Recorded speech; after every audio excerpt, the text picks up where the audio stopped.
I have a job for you. Jeez, it's not another arc, is it?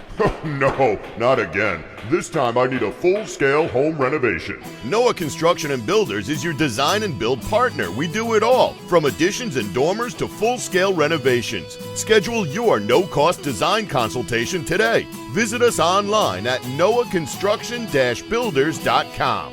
Noah Construction and Builders. Through dreams we design, with vision we build. And welcome to WGBB Radio, 95.9 FM, 1240 AM. I am your co-host, Joe Pietaro. Anthony Tuminello is not available tonight. Trevor is with me behind the glass. And we're going to be talking a little bit about the NBA off-season moves. So I figured who better to get than my son, Jimmy Hoops, who's on the line right now. Jimmy, thank you for joining us tonight on MuscleSport Media Live. Yeah, what's up? What's up? I just saw him left the house. Of course, none of this would be possible without our title sponsor, Noah Construction-Builders.com. No job too big nor small for Pete and the guys at Noah. Check out their website and their Instagram page for some amazing before and after photos, commercial, residential. They do it all, big and small. So, Jimmy, we're going to do a little bit NBA talk, but I want to get right into the topic at hand that we were discussing before, because everybody else is doing what's going on. And we'll get into the Ja Morant thing, because it kind of comes into play a little bit with a possible location and destination for one Jalen Brown. Now, you are a Celtics guy. You know this team inside and out. Jalen Brown last year obviously carried this team to having a very surprisingly hot, good, very good record. They were the second best seed overall in the Eastern Conference, had a slip up in the playoffs and lost to Philly when they shouldn't have, especially after the 3-1 lead. But none of that matters anymore. Right now, they have a healthy Jason Tatum, and they have a Jalen Brown who, I don't know how to say it. Maybe, he's kind of, he hasn't been saying the best things, in the offseason. They were right there to make that trade for Giannis with him. So I'm one of the guys, I'm old school. Listen, too bad you were in trade talks. You're making good money. We know you're talented. You like this team. You won a championship here. You carried us last year. Get on the floor and do your thing. But a lot of people feel that they're going to trade him because it's hard to go back. And for whatever it's worth, that's the conversation tonight. So as you stand here now, obviously the Giannis trade fell through. We'll talk about that and what that would have meant for both of those clubs. But now that trade is gone, what do you think is the most likely landing spot for Jalen Brown? The one that seems to have been discussed the most is Portland. Yep, that's why I said we're going to get into the Ja trade. Yeah, the Morant trade honestly makes it more likely because now Portland has a huge log jam at the guard. Yes. And can't see them not making another deal before the season comes around. Yeah, and again, obviously the obvious name that pops up is Drew Holiday, who is a former Celtic and won the title with them. I think the most important thing with the Ja Morant trade was with Memphis is that they didn't give up any picks. And the Celtics, it seems that this is the other question I'm going to have for you, since, this is the team that you follow on a regular basis. Jalen Brown being traded and the Giannis trades obviously would have been great because Giannis is the top player in this league. If now it seems, I've been reading some reports on ESPN and Yahoo and stuff like that, that the Celtics are going to be satisfied getting a lot of picks. So last year, however it worked out, without the big two, let's just call Tatum and Brown, they were still able to win. If they trade Jalen Brown for a number of picks, they're not really getting a big-time player in there that they would have if they made the Giannis deal. Do you think that the Boston is good enough to win without Brown and Tatum playing the role like reversal from last year if they trade him? And, I'm not saying Holiday's not a good player. He ain't a star. He never was. And he's older than he was when he was with the Celtics a few years ago. So is that a good idea for Boston to do that? And then or are they planning for the future more? I think they might be trying to position themselves for a bigger deal next year. That's kind of how I would read it if they were to trade Brown for a pick package and no star in return. Is kind of would be them saying, hey, we didn't get on Kumba, we wanted him, we missed out. But there'll be big fish available next year. I mean, it always happens. Guys you don't think are going to be available become available. And say you get 3-4 first-round picks for him, and then who knows?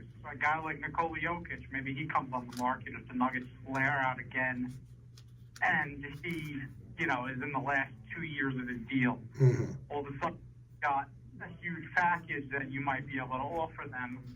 So I kind of look at it like that. They're looking to maybe get some decent role players, some decent young guys, a lot of draft picks, and then next year they can go kind of big game hunting. Good point. Like you said, I mean, Giannis, we kind of knew he was on the block. Jalen Brown, I didn't think so until he started saying some things after the season was over. Yahoo Sports was reporting that and then this was before the Ja trade, that guys that could be dangled by Portland. And now you tell me, I am not familiar with these guys. Donovan Clingan, Tumani Camara, Shadon Sharp, Scoot Henderson, Jeremy Grant. They mentioned him, but he went to Memphis. So it would be like, originally they were saying Boston would get Grant, Sharp, Clingan, and 3 first-round picks. So obviously Grant is out of that mix. Would that trade be good if you traded Holiday instead of Grant, which I think is a better player for Boston anyway? Well, I'm a big Drew Holiday guy. I loved him when he was on the Celtics. Yeah. And even though he's at the twilight of his career at this point, he's still a really good player. He's in great shape, too, for an older guy. He stays in phenomenal shape, so he's a smart, older player. He's not out of shape and just finishing up. He's still a great, role guy on a contender. Camara is very good. Again, kind of a role player level guy, but very solid, good two-way player. I don't know if Portland would want to give him up because he's on a pretty good contract. Mm-hmm. And kind of different reasons, I don't think Portland would want to give up Clingan. Good young center. It was a first-round pick 2 years ago or something? Yeah, out of UConn, I believe. Okay. He's like huge. He's got to be like 7 foot tall, like 300 pounds, but he's mobile for a guy that size, good defender, can even stretch the floor a little. There's still some developments to be made in his overall game, but he's showing a lot of potential as a young center. I would love him as a Celtics fan if you can get him back in deal. I don't know if Portland would do that. And then Anderson is kind of a weird one. He was a huge prospect. It was, who's going to go? It was Wembanyama was going first, but Henderson's going to go second. He falls to Portland at 3 a couple of years ago and has had a weird career so far where he's just been in and out of the lineup, wasn't very good, but then towards the end of this season had a lot of great games. We had a good playoff game or two in that round 1 series versus the Spurs. So he's shown that he's not a bust. He's got some potential still. Yeah, and the 3 first round is, we're even mentioned the 28 Milwaukee, 29 Boston, they would get back their own pick, and the 31 Portland, their own. And it would be Brown and Jordan Walsh going to the Pacific Northwest in this trade that Yahoo was saying they was talking about prior to the Ja Morant deal. Now, Portland, very weird. Now, they bring in Morant. If they are still interested in Jalen Brown, they're obviously looking to win, right? They're bringing in big contracts. What is Portland going to try to make a run for it in a conference that they're probably not going to do very good in? They were kind of seemingly gearing up for this last offseason when they got Drew Holiday back from the Celtics. I mean, remember, he was traded there for Lillard. And then they signed Lillard, who was waived by the Bucks on a 2-year deal, knowing he was going to miss all of last season. So they bring back Lillard, they keep Holiday, And then, Denny Avdia has a really good year, leads them to the play-in. They make it out with the 7th seed. They're probably looking at it and going, all right, we develop a little more internally. We bring in Morant. Maybe we bring in Brown. Are they going to compete with the top dogs in that conference? Almost definitely not, but they'll be a good team. So you feel that if they make the Morant move, it kind of shows you that they want to win now, and so, like you said, even it opens it up more because they have that glut in the backcourt over there. This portion of Muscle Sport Media Live is brought to you by Angie'sEmpanadas.com, 3-time Best of Long Island winner. Food truck has built a loyal following all across the island. Events and farmers markets owners Angie and Mo bring their mouth-watering flavors to hungry customers. Perfect time of the year with this beautiful weather we're having. 4th of July is coming up. It's supposed to be really hot in New York City the next few days, so you're going to want to get some nice, good stuff at Angie'sEmpanadas.com. Check for their schedule on their site, see where their food truck is going to be, and maybe request them to be at your block party or event anytime coming up soon. So I'm looking over, and ESPN was reporting that it was mostly West teams that Boston was talking to. Portland was one of them with the trade, but this was before the Ja Morant, but we just discussed that. Cleveland wanted to trade. I mean, you and I were talking about this at home yesterday. Evan Mobley in the Giannis deal, and then you get the Melo Ball deal package goes too. So there's a lot of movement being done in here. Now, do you think it would be an odd move if Cleveland and Boston made a trade? Any word about rumors with that, with maybe Mobley being involved? I think there was one report that the Celtics would be interested, but I don't think the Cavs would do it, even though Mobley and Jared Allen is a little bit of an awkward fit there, as neither guy can really stretch the floor. Mm-hmm. I can't imagine that the Cavs would want to give up Mobley even for someone as good as Brown. But as a Celtics fan, I mean, that might be the most talented player you can get, and he's still very young. So there's added value there. Mm-hmm. But if it happens, you certainly wouldn't get a heavy draft pick package either. It'd probably be pretty close to a 1-to-1 swap. Yeah, that would be almost like, even though I'm not comparing Giannis and Mobley, but I'm saying that trade was more for name. There wasn't going to be, it would sweeten the pot picks kind of thing going to the Bucks, and that's how ultimately Miami pulled that deal off, was adding some picks to it.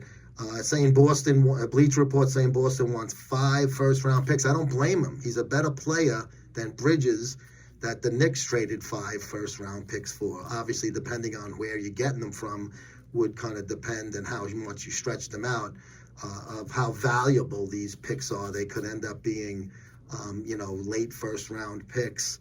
Brown, he turns 30 in October. He had a best season statistically, 28.9 rebounds with 7 and 5 assists in 71 games.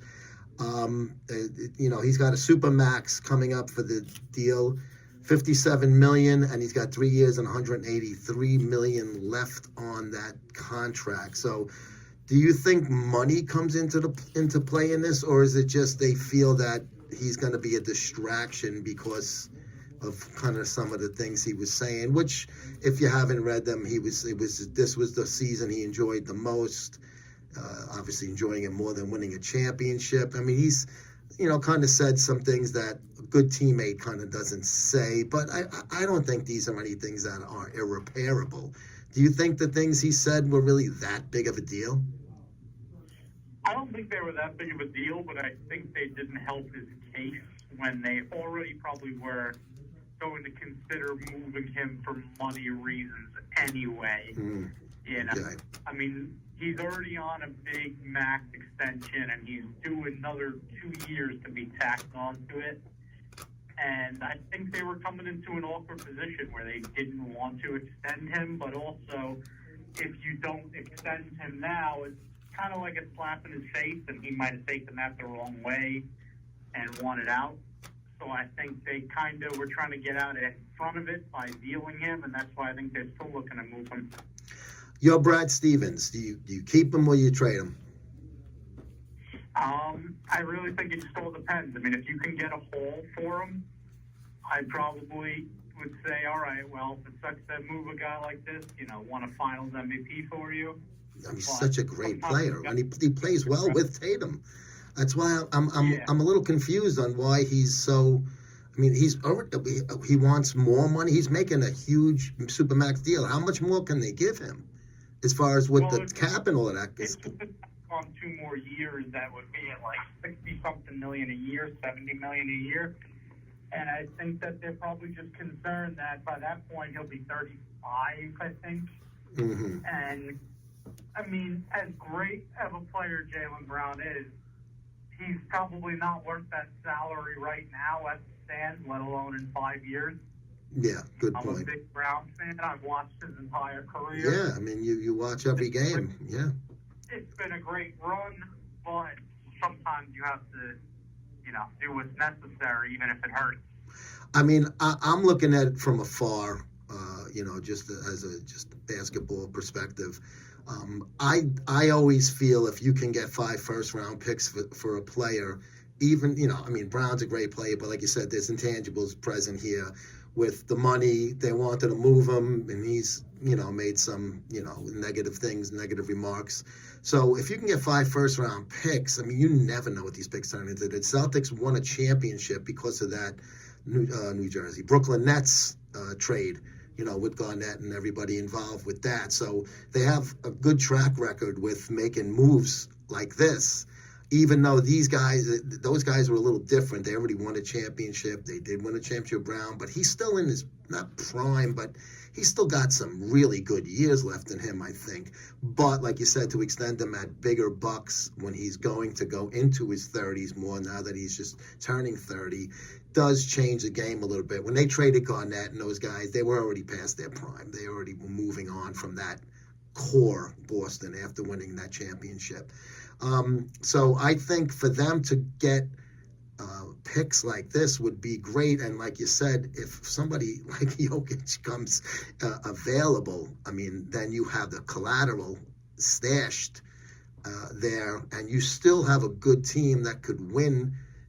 And, I mean, they could still be a top 4 team in the East if they go just with Tatum and let's say a guy like a Drew Holiday or somebody as a second guy, even though they have other talented players like White. But what does that tell the fans if you move a guy like that instead of let's try to win one more title together? I mean, it's definitely going to upset a lot of the fan base, even those who do get it. No one wants to see a homegrown superstar be traded away, Mm-hmm. if there's not another superstar coming back. Yeah. I mean, if they got Kumpa for him, I don't think there would have been many tears. Most people would have said, well, they would have loved it. On a Kumpa. Exactly, it's a little yeah. Sell that when you're saying, well, we got draft picks and Drew Holiday's back again. Yeah, it's a tougher sell, even if they play well. But the fan base of that franchise is, older and well schooled. I think they would get it more than, like the Knicks, the Lakers, the Celtics. The teams like that are going to get a trade more than, I don't know, the Pelicans, let's say. Their fan base, if you're trading away a big name. So I think they would be okay doing it. But if the right deal, do you think that they push the button too quick if the right deal isn't there and they feel like bringing him back is going to be more trouble than it's worth? I hope not. I think if you can't get a haul for him, then don't do it. You have to at least try and mend that relationship. I mean, he's a big boy. It's business. A lot of money. I think he if he has that much of a problem, he needs to grow up. Exactly. I mean, he's a veteran player at this point. Championship ring on his hand, won the MVP of that championship, carried this team this whole year, and like you said, he probably wanted the extension, but he's still under their control, right? So it's not like he can do anything. He can't opt out or anything, can he, after this? He's still got years. He's got the 3 years total, counting this next one with the $57 million. So they could try this again next offseason if it doesn't work. I think they would be foolish if they jump on something, even if it's not what they want for him, because he's still going to be a real good player coming up in the season. And I look at the East, I don't think the Knicks are going to repeat. Indiana, yeah, they're going to get Halliburton back, but they missed the playoffs last year. Are they going to be a top great team? Is Miami going to be that great with Antetokounmpo? I don't know. They're going to be probably better, but I don't think they're going to be great. So Sixers are the Sixers. They're always going to disappoint. So who in the East is going to be a powerhouse team? I mean, I still think the Celtics were the best team in the East this year. Knicks just, they were on a tear and just killed everybody when it was the right time, and they didn't have to play them. So we don't know how that would have turned out. Is Boston with Brown and Tatum possibly the top seed in the East coming into the season next year? I mean, they'll enter the season if they have that roster probably as the betting favorite. Yeah. I don't know if they should be considered the favorites. I mean, although there's context to their losses the last 2 years, when you lose in the second round and then the first round, yeah, you're far away from a contender, even though not long ago this team was the title. Yeah. They still have a lot more to prove that this iteration can get back over the hump. Yeah. I would, as of now, lean the Knicks, even though I don't think they'll go back-to-back either. Going back-to-back in this era just seems very, very difficult, especially for a team like the Knicks that was more of a lightning in a bottle run. It was. And I'm a Knicks fan, but I have to look at it objectively. It doesn't matter. You win a title, you win a title. There's no ifs, ands, or buts. But if you break it down to looking at, is this a dynasty? No, it's not. This ain't the Warriors from a few years back. They're not gonna win 2 or 3 in a row. And to say, when you're into the season as a defending champion, unless you've made major moves or had a major injury, I tend to at least say you're the favorite now. You're the team to beat until proven otherwise. Yeah.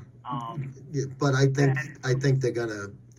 Reality is going to set in. And Cleveland is junk to me. They're not a contender. I still look at Boston as a really tough team. I know they had some bad exits in the playoffs the last 2 seasons, but it's still, I know on paper means nothing, but I just think that the whole front office, the organization, the coach, they have a great system in place. They're going to bring back, I mean, they got rid of, Porzingis and Holiday, and they made a lot of changes last year.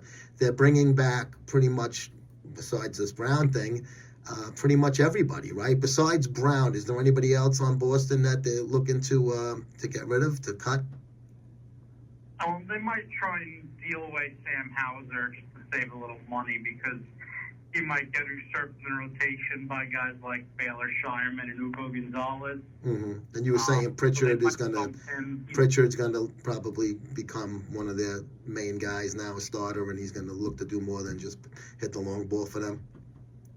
Yeah, I think they're going to look to give Pritchard more responsibilities. I mean, they've seen him go from a third-string guard a couple of years ago to winning 6th Man of the Year, helping you win a title. Mm-hmm. And this year, he really looked good, in the starting lineup.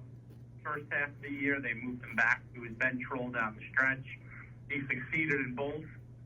I think they're hoping they might be able to get more out of him, and maybe, you're not going to get a Brunson-level leap, but something, 80% of that, where he goes from a guy who averages 16 points to a guy who averages, 22, 23 with added responsibilities. You want to see those 20s over there. I tell you what you don't see 20s a lot of is at Benedetto's Pizza and Pasta. $11, $16, and $19. Sunday, Monday, and Tuesday, $11 pie, 5 pies for $50, 16 for a square pie, and 19 for a specialty pie. You cannot beat those prices anywhere. 504 Union Boulevard, West Islip, 631-587-7000. They're hiring, and they have another location in Hicksville, and they're opening more, not only in Long Island, but in Florida as well. So Benedetto's Pizza and Pasta is going to be kind of like a franchise, if you will, like a basketball team. We got about a minute and a half left. Just quickly, I was listening to Stephen A. on the way here, and they were somebody was calling asking about this whole LeBron to the Warriors thing. Is that complete nonsense or fantasy? I think the most telling thing that there's at least a chance that it happens is Draymond Green opting out of his player option. Seemingly ready to take a huge discount because no one is paying him anywhere near $27 million. No. He opted out of on the open market. At this point in his career, he's not much more than a league minimum level guy. Why would he opt out of that, though? Green is very close with LeBron. They share an agent, so maybe he knows something the rest of us don't.